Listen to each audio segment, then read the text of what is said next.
The Industrial Revolution occurred during the 1700s and the late 1900s. And the Industrial Revolution, a main cause for the Industrial Revolution, for how it began, is the Enclosure Movement. And the Enclosure Movement basically allowed landowners to close off their land, and that gave the landowners more power over what's gonna be grown on the land and what type of crops they're gonna put there. You see, before the Enclosure Movement, people who rented land from the landowners, they separated the land into small strips. And in these strips, they planted different types of crop. And so, you see, in a piece of land, they could plant one small strip with like wheat and another small strip with corn. Well, in that way of planting, the landowners don't really gain a lot of that one type of crop. So the landowners doesn't make too much money off that. Well, you see, now with the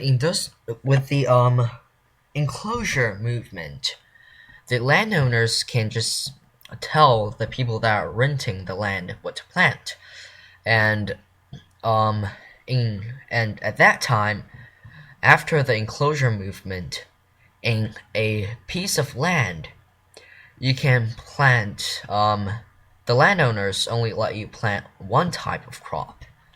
So now the landowners are getting one type of crop in mass amounts, which means they can make more money out of that type of crop. So the landowners made more money, and they have more money to spend. So the landowners invested the money in growing new businesses, which is what also helped the Industrial Revolution. Some of the lands that the landowners owned, they will turn it into pastures for sheep, or maybe they'll grow cotton.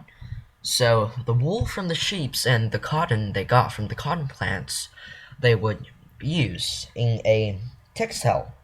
They will use for the textile industry. And you see, before the Industrial Revolution, there are a few experienced craftsmen that can actually make really good cloth. And those craftsmen would just do their businesses inside their houses, and that is called the cottage industry. And now, when the Industrial Revolution started, textile industry is what they're doing mainly, and so the landowners that had cotton and wool, they made quite a bit of money out of that, and the cottage industries soon just disappeared. What actually helped the textile industry grow is the inventors. The inventors in Britain at that time. Yes, and the Industrial Revolution, it did start in Britain. So the British inventors, they're pretty much, well, not really geniuses, but they're pretty great because they actually helped start the Industrial Revolution. Well, this guy here is James Hargreaves, and in the late 1700s, he invented for the textile industry the spinning jenny. And the spinning jenny is basically like a loom, but it spins faster than someone would spin it by hand. Spin like cotton and wool by the normal way in the cottage industries. So since now with the spinning jenny, textile industries. They can make cotton. They can make wool and strings faster than the cottage industry. So the stuff they made are cheaper and of course faster. So the invention of the spinning jenny killed all those cottage industries. So cottage industries, they can't really catch up, and yeah, they have pretty much disappeared after that.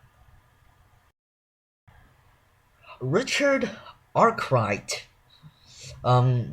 he is the guy that improved the spinning jenny and developed a way to power the spinning jenny with water. So that also helped using the spinning jenny cheaper and easier. And that is the basic reason why most industries are beside rivers, because their power looms and spinning jennies and other machines are basically powered by water. So Richard Arkwright helped make Richard Arkwright he helped make the powering of different machines that other people invented easier. And Edmund Cartwright, this guy here, he developed a new power loom. And the power loom is basically a really improved form of the spinning jenny, because the power loom can basically weave cloth like cotton and thread into cloth really fast. So it's basically as fast as you can put the string inside the machine, it can weave out cloth. So that's really fast.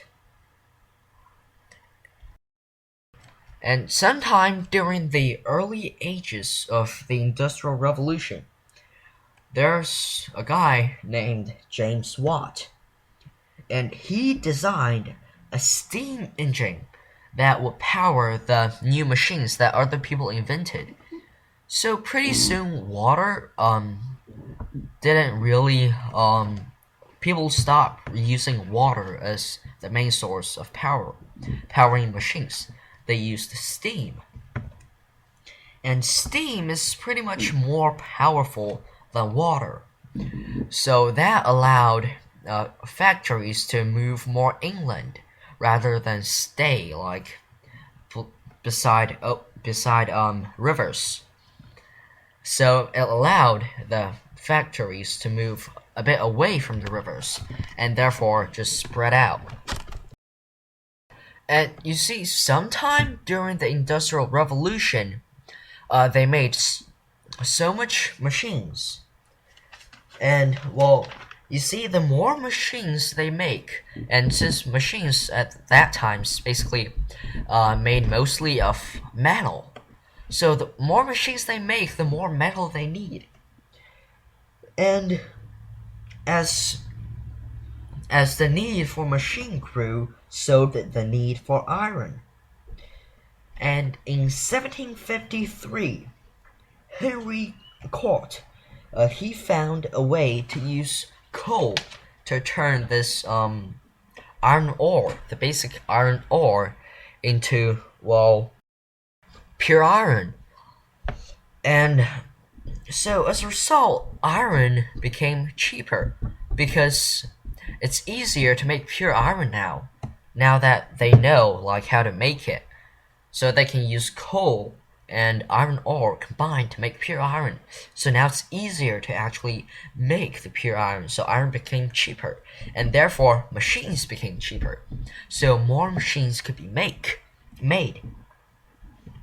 And of course, they need coal to make the new iron.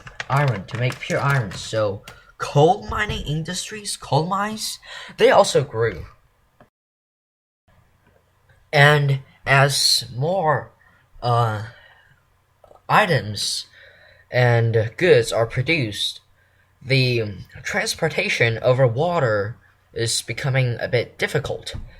So they made the early trains. And trains are powered by steam. So James Watt, who designed the steam engine, actually also helped the making of the early locomotives. And so now that they have trains, then land transportation became easier and, of course, faster, and you can carry more things. And, of course, along with trains came the rails that they drive on. So the rails are also an invention. And the locomotives, and so basically the trains, they carried raw materials and finished goods and sometimes people. And you see, the British success gave them an advantage over other people. So at that time, only the British has access to those machines and inventions.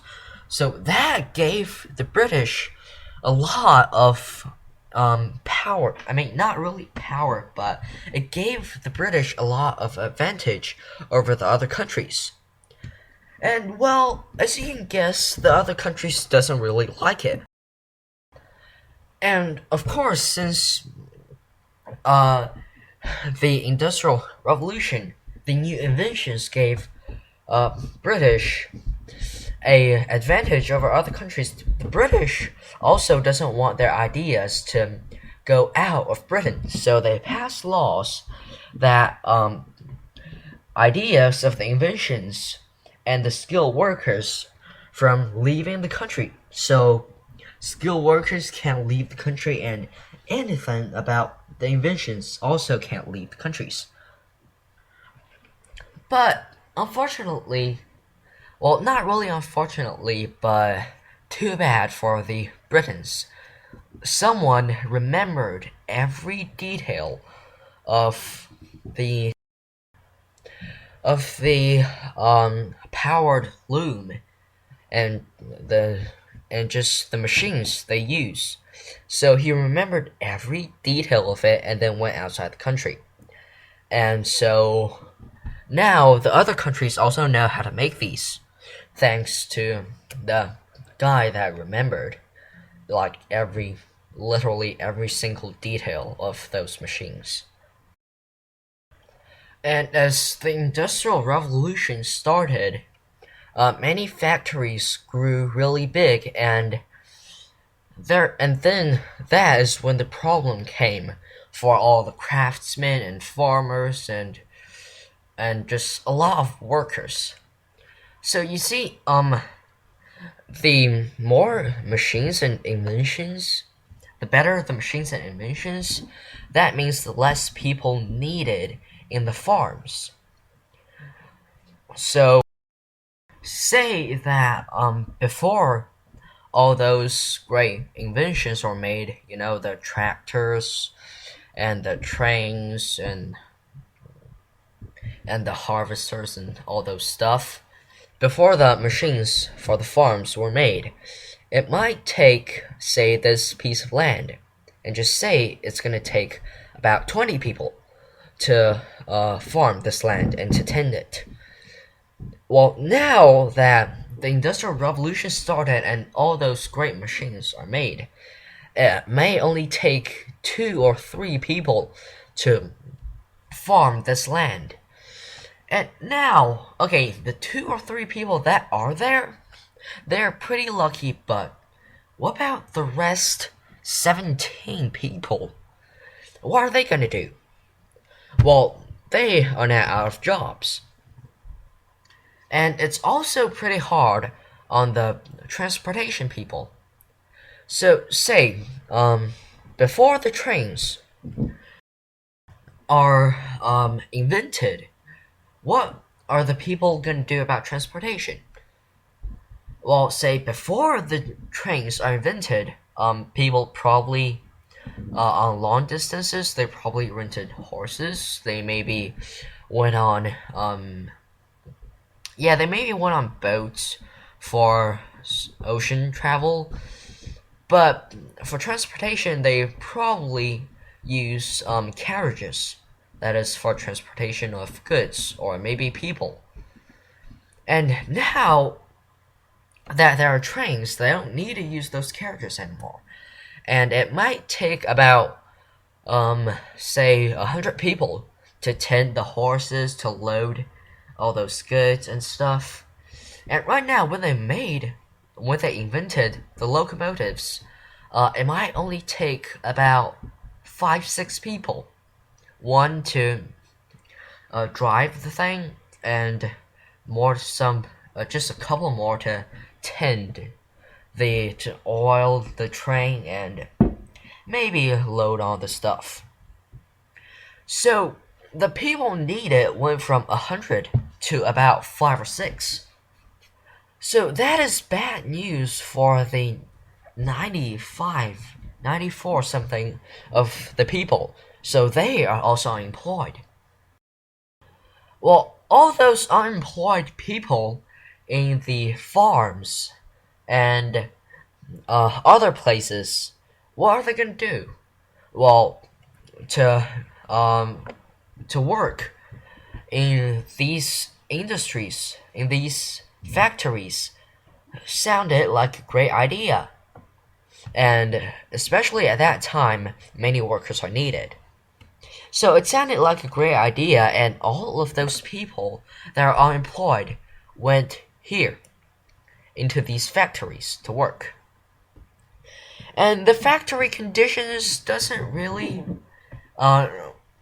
really such a great thing. I mean, not as great as they expected. Probably not, really. And you see, the conditions in those places are really poor, and people are paid really, really low wages. So low, in fact, that everyone in their family has to go to work so that they won't starve. And the bad conditions apply to the pollution to the air and water, but they also apply to the danger. And as you see in the factories, at that time, many people died or lost their limbs, and so that proved how dangerous those machines are. And with the conditions these kids are in, you can see that how bad their work conditions are. And children's, they work in mills and factories and sometimes coal mines, and they're paid really little just because they're children. They have to do adults' work, but they're paid really little money because they're children. And they're usually treated really badly. And children's and basically everyone has to wake up really, really early to go to work. And they work till really late into the night before their shift finishes. And they wake up so early that they don't even have time to eat breakfast. So about the only meals they eat is a tiny bit during the lunch breaks, where it's just about a crust of bread and a drink of water, a mouthful of water, really. And at dinner when they go home. And since their families are so poor that they can't really afford to eat that much, so it's not really much food for these kids, and just a lot of work near a lot of dangerous machines. And children, they're basically given really dangerous jobs, like cleaning machines and just being in really dangerous environments. And you see, the living conditions in the Industrial Revolution is also very poor. And when people rented houses, apartments really, has really small rooms, and they hang their clothes on the streets. And well, not really on the streets, just on top of them, because you see the streets are so narrow because there are so many houses, apartments, that they can literally hang a clothesline from one building to another, and they just put their clothes on that to dry. And really, look at the streets down there. It's just really, really dirty with cramped rooms. So it might have been all glorious to the rich people, but to the workers, not so good. Well, another good thing that the Industrial Revolution did is the roles of women changed. And before the Industrial Revolution, women typically stayed at home and doesn't have really so much rights as men does. But during the Industrial Revolution, new ideas came, and since wages are so poor, so women also have to work. So pretty soon the women's rights movement, so pretty soon women's also got some equal rights as our men's, in some way, really. So women's rights also changed, and that is pretty much a really good thing that the Industrial Revolution did. But there are also new ideas that came to being because of the Industrial Revolution. Well, you see, during and after the Industrial Revolution, people had new ideas about how they should be governed and everything. So one of the major ideas is liberalism. And liberalism is popular among the middle class because it believed that the government should not interfere with their businesses. So the government needs to stay out of their business and let the businessmen actually control everything they're doing. So that's liberalism, and Adam Smith is the one that defended this idea, and he's pretty popular among the liberalists. And but another idea is Marxism, and Marxism is probably the exact opposite, almost the exact opposite of liberalism. Marxism is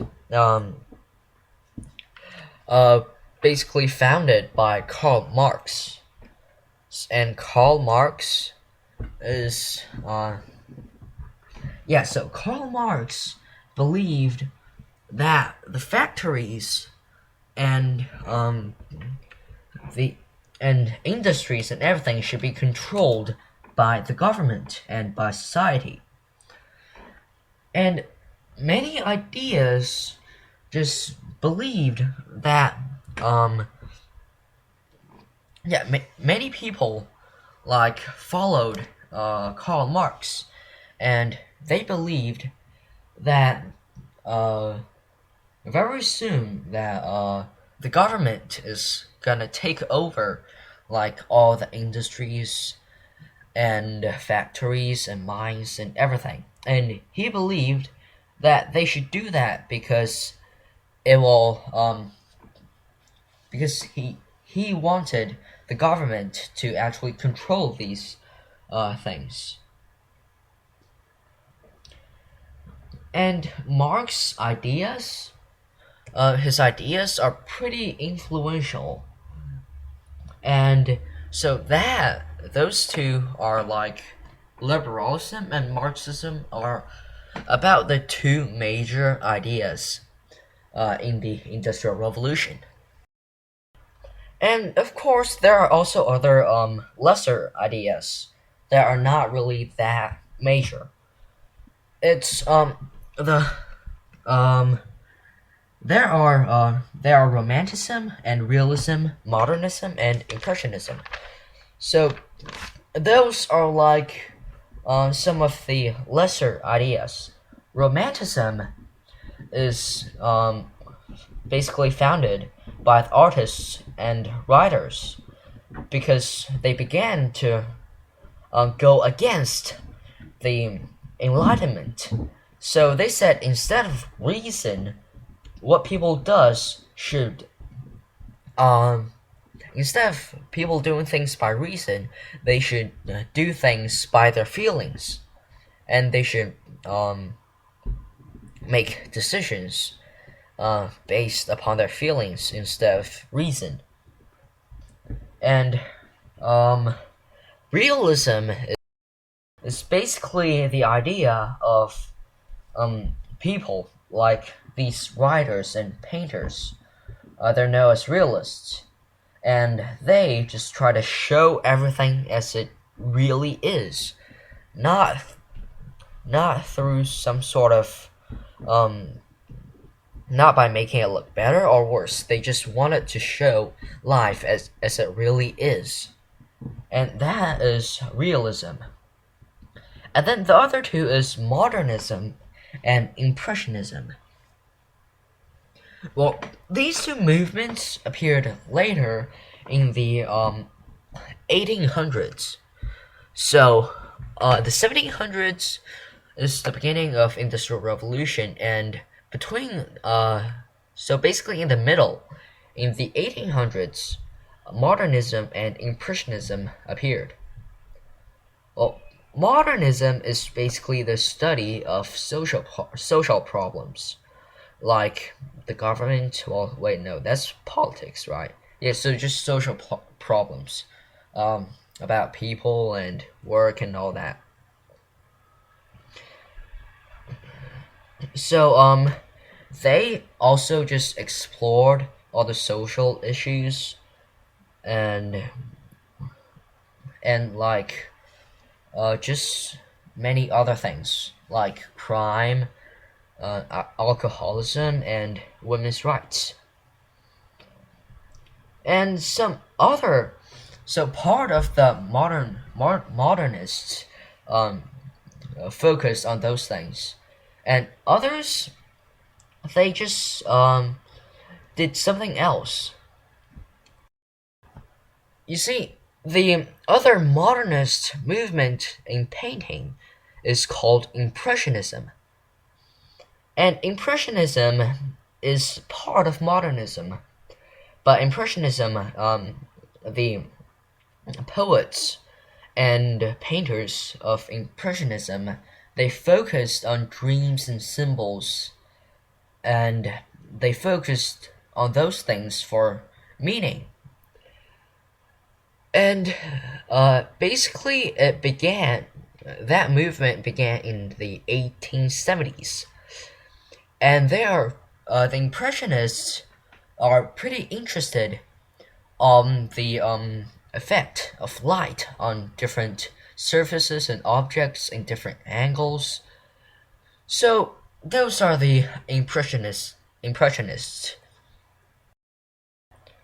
So another great idea, another great thinker near the time of Industrial Revolution is Charles Darwin. And Charles Darwin basically believed in the theory of evolution, and he came up with a theory of, well, natural selection, which is basically the fittest survives best. And that at that time is just really pretty much against the idea of creation, theory of creation. And so that's almost illegal. Well, but Charles Darwin thought that evolution and natural selection is pretty evolution has quite a bit of sense. So he studied evolution and came up with the theory of natural selection. And that basically concludes the Industrial Revolution era. Well, I don't think it's an era. The Industrial Revolution movement. So, just that period.